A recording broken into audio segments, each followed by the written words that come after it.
stays the same forever. Sometimes we overlook the little things that could help, like trying to eat well, exercise and sunlight and things like that.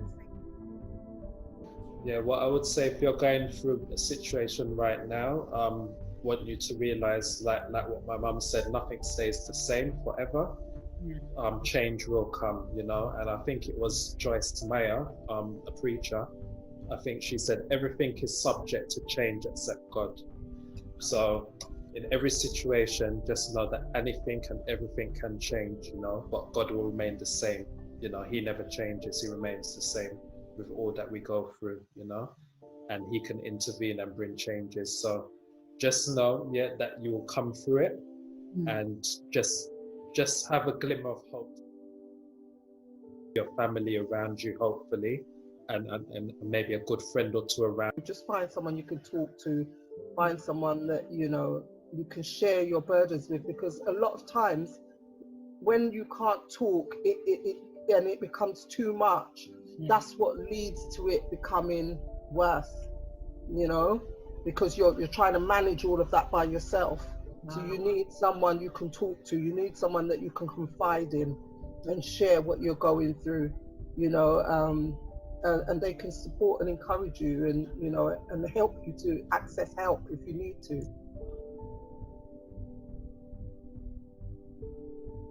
Finding that quiet space of prayer, and finding, even if it's one person that you have a good relationship with as a friend, that you could share what you're going through, because you just get these judgments that come back. Have supportive people that you could talk to, whether it's a family member, a friend, someone that you can just share your burden with, which will make it will help you to feel better about yourself. It will also give you encouragement as well, and it will give you hope, and it will give you strength as well. Just finding someone you can talk to about what you're going through. Yeah, and I'd just like to encourage folks, that mental health will come to nearly everybody at different gradients, at different levels. Right now, we're in this pandemic. We're facing unprecedented times, and people are feeling the stress of it, whether they're young, you're hearing of children. But I'll just encourage everyone that there is hope on the other side. Find someone to talk to. Find someone you can confide in, whether it's family member, whether it's a friend, whether it's your GP, whoever, just find someone to talk to so that you're not carrying that burden on your own. You're not trying to manage everything by yourself, because when you do try and do that, that's when things become more intense. Find someone you can talk to, that you can confide in, that you can share what you're going through with. There's always someone that can help you, or there's places you can call, Samaritans you can call, there's mental health places you can call to, I can't remember what it's called. You might know, Sister Eileen. There's another organisation you can phone if I know there's Samaritans, there's Minds, but there's places you can access. And finding, even if it's one person that you have a good relationship with as a friend, that you could share what you're going through, because you just get these judgments that come back and stuff, and even things like looking at the biology, eating well as best you can. Shadrach, Meshach, and Abednego. And sometimes it's just that knowing that God is with you in the tunnel or in that pit. It just means everything. Yeah. It's so important not to try and carry that load by yourself, and call out to God. God help me. Those 3 words, God help me, will make a big difference. Although there's more awareness now of how all of these spheres interact with each other, thankfully, the spiritual, physical, sociological, psychological, social, emotional, occupational, relational. and managing all of those areas. Yeah. I would love to work with clients, and I'd love to just have that part built into the program about health. Now I still have those moments where, I feel overwhelmed, or, I'm doing too much and it just all becomes too much. I still have those times where I switch off my phone if I have to. I still have those times where I'll just say to the children, I've got to have time, I've got to go and rest or whatever, because sometimes I might still be doing too much, and not recognizing that I am kind of cycling again, or I need to take that quiet time away to just recharge my batteries, so. No, colours matter, because even when I moved to this house, our passageway was very dark. It still is, but nowhere's dark. But my bedroom had to be bright, and my sitting room, it's like, it does my head, like, and I don't like clutter. And I like things to be organised. Your environment. And take that time for yourself. If you need time, I think that's important that you take that time. Whether it means you have to switch off your phone, whether it means you have to, just have that special time just for you, where you can recuperate, and that's very important. Definitely, you have to recharge your batteries. You have to get to that place where you feel strong again, where you feel well again. Because I still, even now, have those times where there's piles of washing, piles of dishes, and I just can't do it. I feel it's too much, so I would just switch off. I'll just switch off for a while, recharge my batteries, and then I'll come back and do what I'm supposed to do. Yeah, but sometimes it can seem like we just have this wrong conceptions of God, and that just doesn't help. So the mind is like a cathedral, and we could be like caretakers and manage what is allowed to be in there. That's why the belief system is important. Because when we subscribe or start believing like 40 belief systems, and they seem, Brenda, she gone? She disappeared. She'll come back. Our belief system, so it's challenging. What is impacting that belief? Sometimes it might be things people said to you as kids and that, and so it's positive things. Truth is what matters. It's truth. So it's like I feel liberated. So it's like it's very hard for people to shackle me down, and they probably think, "Oh, what's wrong?" But I'm like, I don't buy into that, because it's not my reality anymore. Friends just went off. You come back. God's truth. He says you're worthy. He's the one that esteems you. He's the one that you look at for your qualification as such, and your approval. And so many people look to others, the status or the this, and once you've got big brother Jesus and God, it's like you're like, you got an army, and God loves us so much, and he wants us to be well. He wants us to be healthy. He wants us to know that he's there for us, and even though sometimes you might not be aware of it, for those people who don't really know God, but God loves you, and he has a plan for your life, a plan of good and not of evil, to give you a future and to give you a hope, and he has a better plan, and it will come to pass. Just hang on in there, and and get the help. If you need the help, get the help, because everybody's on a journey, and some people's journey takes longer than others. Some people's journey is more intense than others. Some people's journey is, they might not understand it. Well, you wouldn't understand, because I didn't understand what my journey was, when I was going through it, because you don't think like that.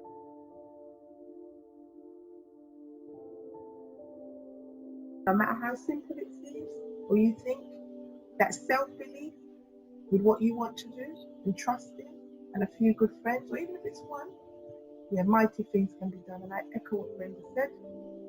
Our pain is often turned around to use to minister to somebody else who's going through something similar or the same.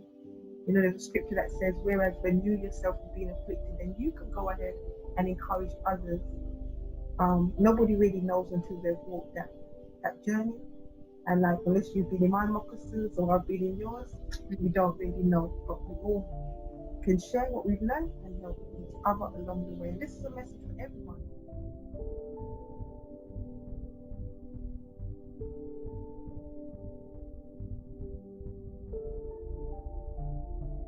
Just to know that we're all part of the human race.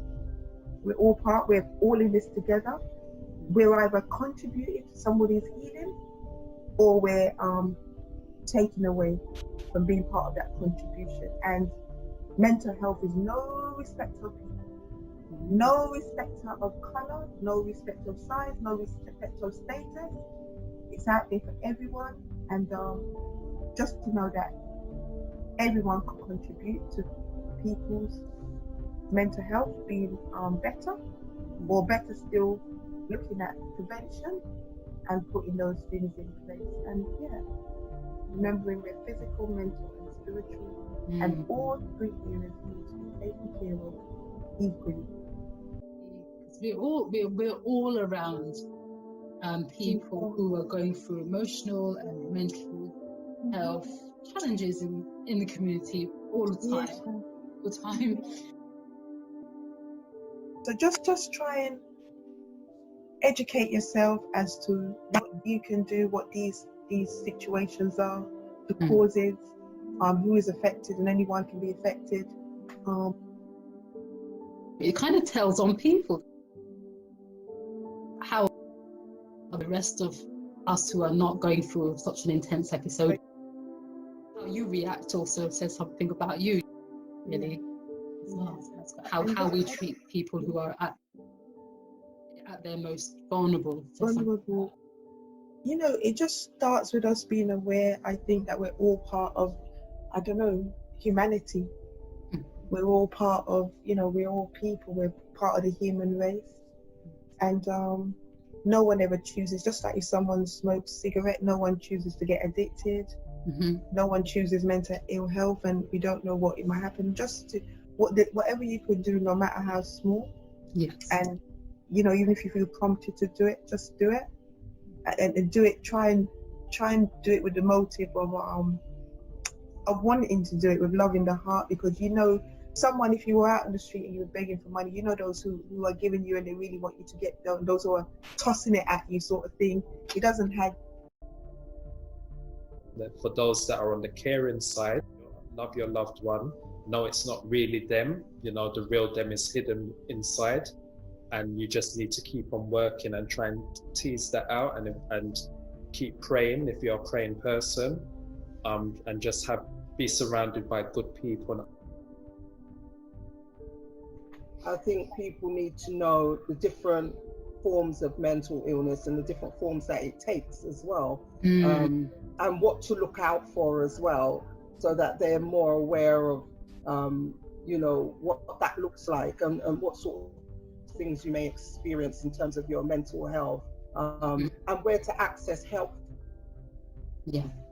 from as well. I think that's really important, because sometimes there is a stigma with mental health, and people need to be more aware of it. There need to be more advice, more you know, information out there where people can access help, whether it be in a hospital, whether it be in the GP surgery, whether it be you know, with workshops.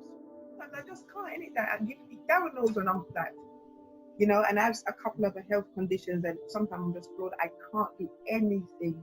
But I think he knows now, so he might be in the kitchen or doing something clean. It will just stick in straight away. If I see you're tired or whatever, but you know, stick in straight away. I'll just go straight to the kitchen, or I'll do what needs to be done.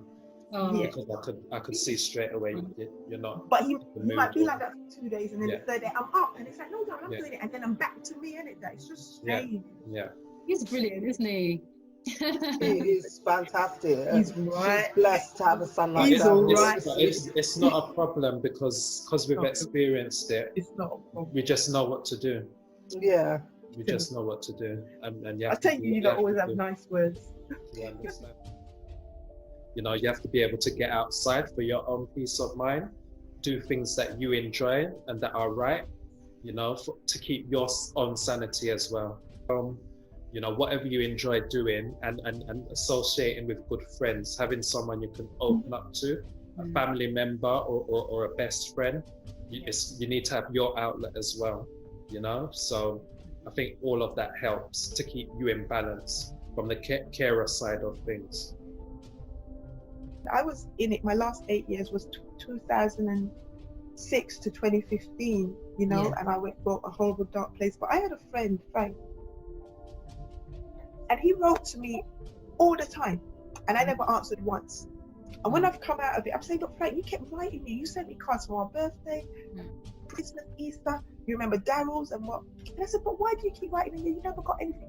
He said, I just wrote with the hope that one day, if you did open any of them, whatever you found inside would be encouraging. His pictures is up there, and like once every few weeks I'll get a card from him, and he only lives up the road. We talk, but he always sends something.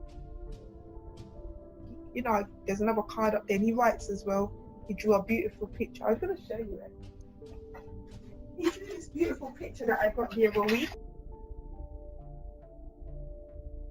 It says, when pigeons get to heaven, they turn into beautiful doves. And he's shown the pigeons at the bottom. Yeah. And then he shows them flying up and they're doves. That is very special. Yeah. And he sends cards like, I mean, that's my friend Frank. He just sends flowers and cards and, you know, all I got to say, I didn't feel well, and they'd be like, I hope you feel better and God bless and take care and God bless Frank, and get them regularly. Yeah, but I mean, the fact that he kept writing and writing, it's just, sometimes I take dinner down for him, you know what I mean, and or send dinner, you know, just little things you do to anybody. If it was your relative going through something, how would you want somebody to treat them if you're not able to do it yourself in the absence? Your son, your daughter, your husband, your wife, your mother, your father. That's a good question. And what you'd like to be done, do it to do it to another. The good things that's coming out of this, we must build on it and not allow it to go. So true. No, not allow it to go. You help that neighbor, keep helping that neighbor. You empathize with that person, keep empathizing with us. Whatever you can do, whatever good you can, no matter how small, just step out and do it, you know? And I think, you know, sometimes when we are going through these conditions, we can be almost like a symptom. Sometimes it's not just about us, it's actually the world around us that's, you know, the mess. And with that beautiful interaction that you've had, you can see how things are supposed to be. It's all very healthy in the community, and the love and the care and the support. You know, matters. In kind words, because when you're going through a mental health crisis or situation, everything becomes exemplified. So be careful about the things you may say, even if it's in jest, because that can go over and over in the mind, and what is very micro can become macro.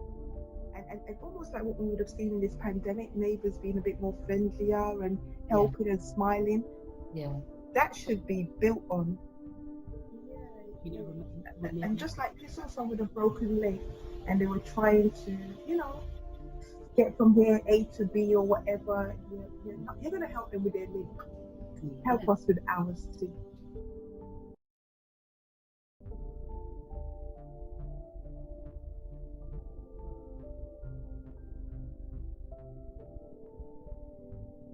You to, like I say, they say, pull yourselves together. Yes. Yeah, and I say, I'm not a pair of curtains. Yeah, just things people say that, like, don't you think if I could have get up and made myself better and be suited and booted and moving and cooking, and I would have been.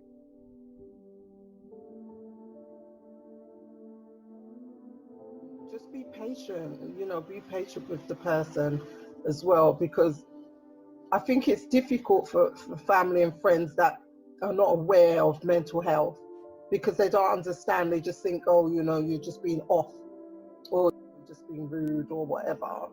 Yeah. But when you don't have that awareness, you won't know how to deal with the person. You won't know how to relate to them. You won't know how to talk to them. You won't know, you won't have any understanding of what they're going through. But I think awareness is the key, so that people can know and understand. And once they know and understand, that's half the battle. Then we'll know, maybe this person's not well, or maybe they need some kind of help and support, which is very important when you're going through those things. You do need that help, and you do need support as well. Because we can self-neglect so much, not because we are really self-neglecting, because we can't help ourselves. For me, self-neglect is if you're willful, but we're not.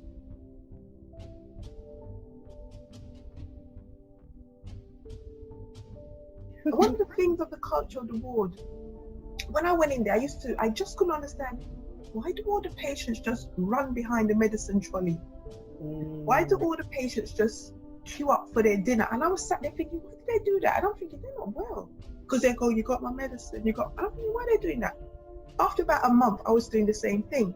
So for me, that made me understand that people are not doing that because they are mentally unwell. They were doing that because of a culture that is developed while you're in the hospital. Because I watched them and I thought, why are they doing that?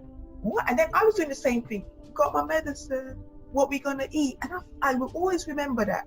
So sometimes we think that the symptoms that we are known as being part of a diagnosis may be something around an experience, like even in the hospital, people started to do that. It's like you become institutional. Yeah. Or you see people dribbling or walking like that. People say, oh, because he's not well, not knowing or understanding that the medication has this effect on you that adds to your you're not feeling well. I read a Facebook post the other day that said something along the lines of how there's this misconception that if you have a mental health problem that you're a weak person, when you're actually carrying this massive burden. So in a way, it's actually the reverse, So I never thought about it like that. Yeah. Sometimes we need to rethink all the silly ideas that we might have had to re-educate ourselves, basically, to give that respect, sense of support and dignity that people deserve, and so that we can encourage people properly.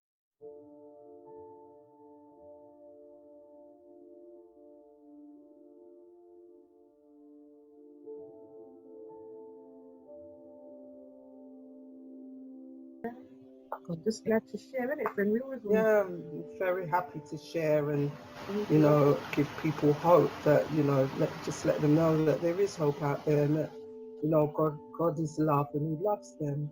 I just want to leave them with that. He loves them so much, so much.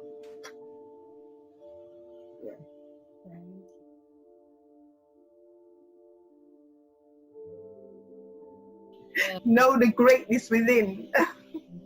It is there. You are great.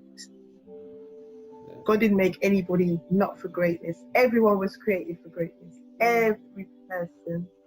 Things happen that makes us not understand it, realize it, or know it, but remember it. We are testimonies, and you're a testimony in the making too. That's the key for me, with mental illness, family is very important, and you just have to realize that with mum or whoever else has mental illness, that it's not them, it's a condition and it's an imbalance where something has gone wrong, and it's not them as a person. The real person is still within, but there's been some balance or some chemical imbalance that's just happened, that's kind of taken over. It could even be something spiritual as well, that is taken over, but it's good to have a good, strong family and a praying family, because the more we pray together, we stay together. And that's happened in my mum's case, and I'm sure in Sister Brenda's case as well.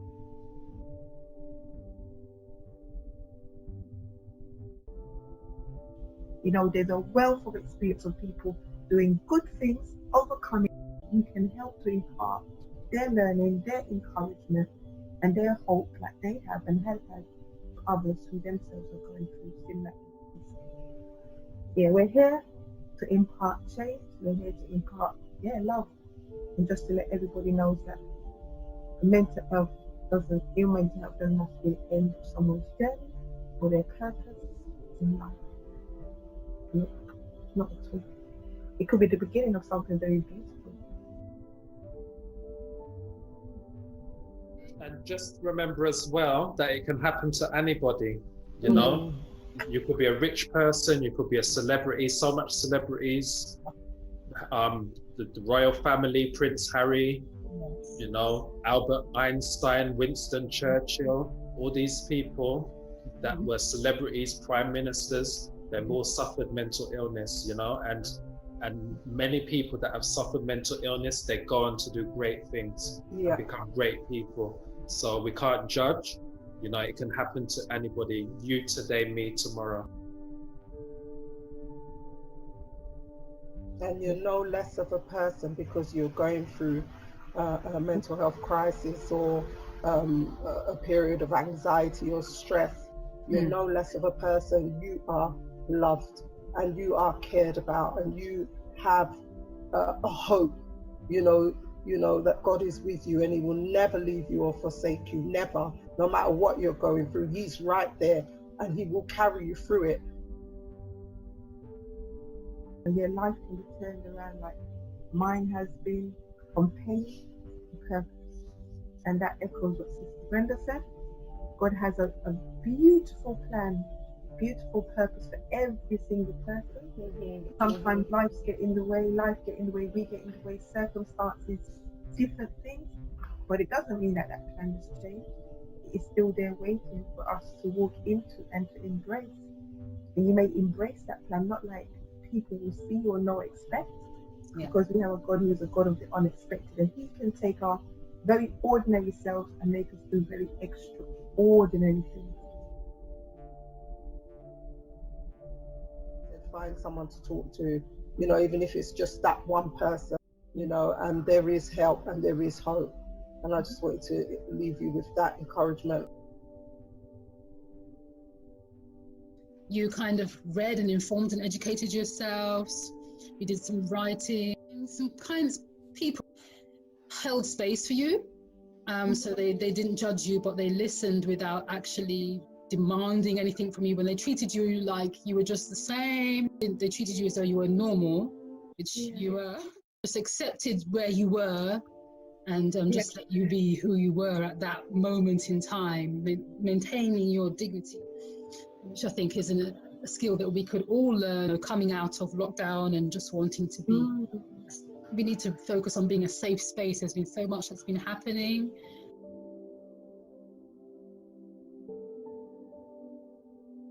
This was one I wrote about labeling.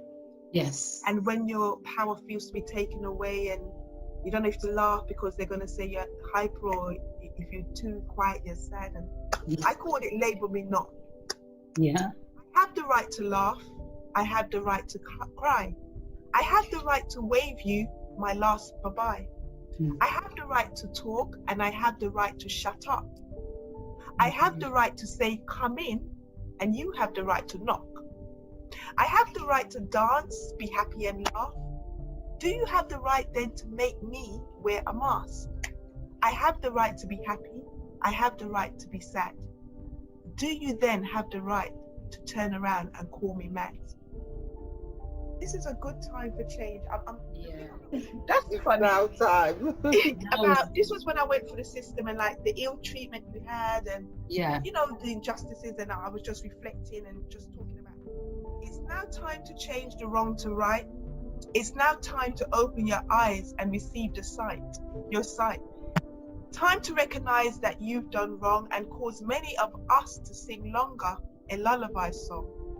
It's time to move forward and not look back, no longer to be shackled to this spiritual attack.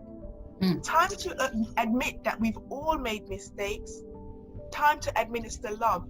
No time now to hate. Time for forgiveness. Yes, we forgive you. You did not always understand the things you did do. Time to move on. No time to delay. Not another soul must fall by the way. So now then that you've heard me, now what will you do? And just in case you're struggling, I'll make it plain to you. You've heard all the voices, to you they make it clear. They have spoken and told you that there is a real fear. Too long have they been shackled, enslaved in this domain. Do that which they are asking and let them be set free again. They too are my people, I commission you to set them free. The voice which you are hearing is the voice that comes from me. It's called Drinking from the Wells of Our Humanity, From Pain to Purpose, by Eileen Philip. And I called it Lessons for Life. Drinking from the wells of our humanity, what does that mean to you and me? Being gentle, kind, patient and good, even when you or some other is misunderstood. Showing love and compassion in all that you do, treating others as you would like to be treated if it were you. Saying sorry, seeking forgiveness if you've made a mistake, being sincere and genuine and not being fake. Respecting each other, being loving and kind. Help those who are suffering, for they too are part of mankind. Speaking words that are healing, that will touch the core, helping those who are suffering to suffer no more. Listening, respecting, these are simple requests, showing love in everything, nothing more and nothing less. Lessons for life.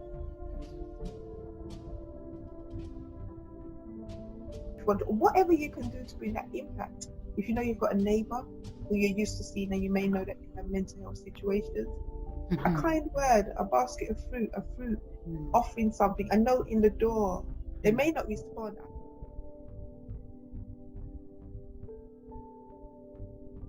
Thank you. Thank all our viewers and everybody else. And we hope that it brings about change, no matter how little or simple, in the lives of the listeners.